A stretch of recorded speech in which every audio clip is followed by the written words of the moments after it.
যে ওনার কথা শুনলে কেউ বুঝতেই পারত না একজন অজার্মান কথা বলছেন। যাই হোক, বাবার জার্মানি যাওয়ার গল্পটাকে শেষ করি।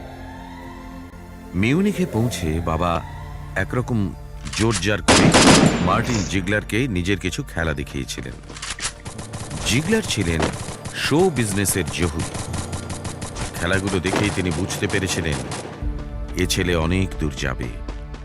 তাই বাবাকে মিউনিখের একটা ছোট হলে 1 মাস শোয়ের ব্যবস্থা করে দিলেন। 1 মাস পেরিয়ে 2 মাস হল, 2 মাস পেরিয়ে 3 মাস। শোয়ের পর শো হাউসফুল চলতে লাগলো। ভারতীয় জাদুকর প্রিন্স রাজেনের নাম মিউনিক ছাড়িয়ে গোটা জার্মানিতে ছড়িয়ে পড়েছে। সেই সময় বাবা নিয়মিত মাকে চিঠি লিখতেন। চিঠিগুলো এখনো আমার কাছে রয়েছে। প্রতিটা চিঠি লিখতেন তিনি খেলাগুলোকে আরো উন্নত করার চেষ্টা করছেন।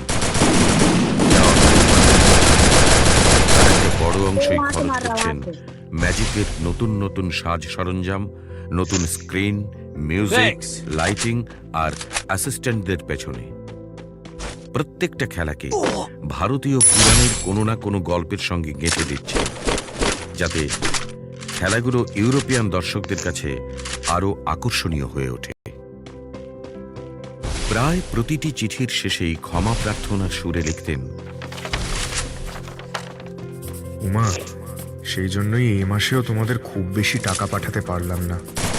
জানি তোমার আর তোমার কষ্ট হচ্ছে, কিন্তু ভবিষ্যতে সহ্য করো। আমি শীঘ্রই দেশে ফিরব। যখন ফিরব তখন আর খালি হাতে